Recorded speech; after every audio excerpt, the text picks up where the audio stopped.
इस महाकुंभ के दौरान अगर आप भी पैसों की कमी से परेशान हैं, पैसों की तंगी से जूझ रहे हैं, बहुत मेहनत करने के बाद भी मनचाहा फल नहीं मिल रहा और हाथ में पैसे टिकते नहीं, अपने जीवन में धन की कमी को दूर करना चाहते हैं और अगर आप बहुत धनवान व्यक्ति बनना चाहते हैं तो बिल्कुल भी चिंता न करें, क्योंकि अगर आपको ये वीडियो बिना ढूंढे मिल गई हो तो समझ लीजिए कि ये आपके ही पुण्य कर्मों का फल है और अब आपका करोड़पति बनना तय है। क्योंकि आज हम आपको भगवान भोलेनाथ का एक ऐसा मंत्र बताने जा रहे हैं जिसका महाकुंभ के दौरान श्रवण कर लेने मात्र से अचानक से चारों दिशाओं से धन आने के योग बनने लगेंगे और आपको दिन दोगुनी रात चौगुनी तरक्की करने का अवसर मिलेगा। क्योंकि इस मंत्र में इतनी शक्ति है कि इसको श्रवण कर लेने से ही धन आपकी ओर खींचे चलाएगा। किंतु ध्यान रहे, इस मंत्र को 108 बार सुनने पर ही आपको पूर्ण लाभ प्राप्त होगा और फिर 21 दिन की इस प्रक्रिया के बाद तो चमत्कार देखिए। आइए साथियों, मंत्र श्रवण कर लेते हैं। लेकिन अगर आपने अभी तक इस वीडियो को लाइक नहीं किया तो वीडियो को दिल से लाइक कर लीजिए, चैनल को सब्सक्राइब जरूर करें और साथ ही साथ कमेंट में अपने इष्ट देव का नाम एक बार तो लिखिए, इससे उनकी भी कृपा का संयोग जरूर बनेगा। तो आइए मंत्र श्रवण कर लेते हैं। शशिशेखराय नमः। ओम शशिशेखराय नमः। ओम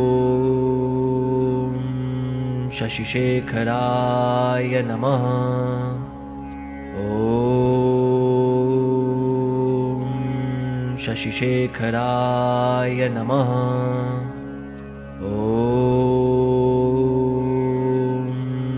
शशिशेखराय नमः।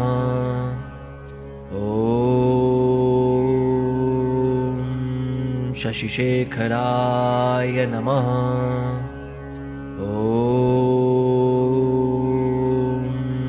शशिशेखराय नमः। ओम शशिशेखराय नमः।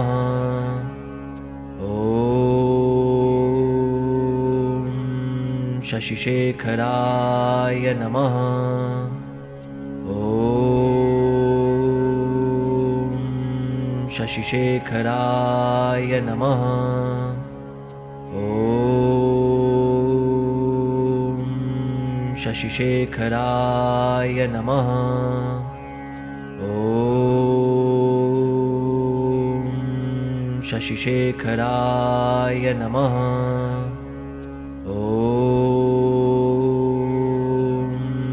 शशिशेखराय नमः। ओम शशिशेखराय नमः।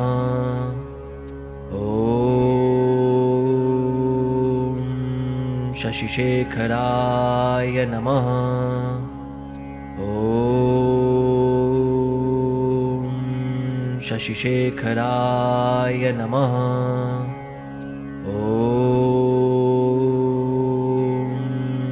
शशिशेखराय नमः।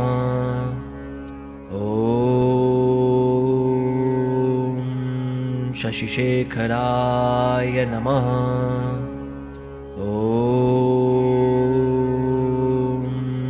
शशिशेखराय नमः।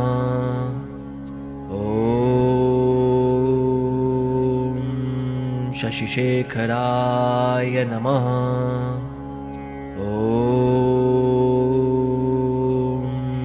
शशिशेखराय नमः।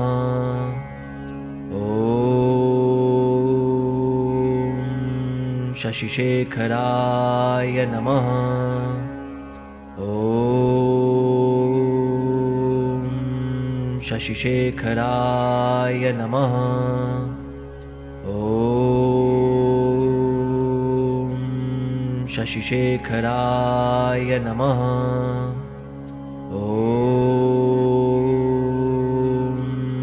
शशिशेखराय नमः। ओम